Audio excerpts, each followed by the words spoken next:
National Weather Service in Milwaukee Sullivan has issued a severe thunderstorm warning for northwestern Sauk County in south central Wisconsin until 5:15 p.m.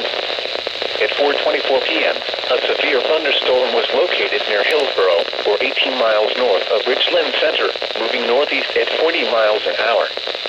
Hazard, 60 miles an hour wind gusts and quarter-size hail. Source, radar indicated. Impact, hail damage to vehicles is expected. Expect wind damage to roofs, siding, and trees. This severe thunderstorm will remain over mainly rural areas of northwestern Sauk County. A tornado watch remains in effect until 10 p.m. for south central Wisconsin. For your protection, move to an interior room on the lowest floor of a building. A tornado watch remains in effect until 10 p.m. for south central Wisconsin.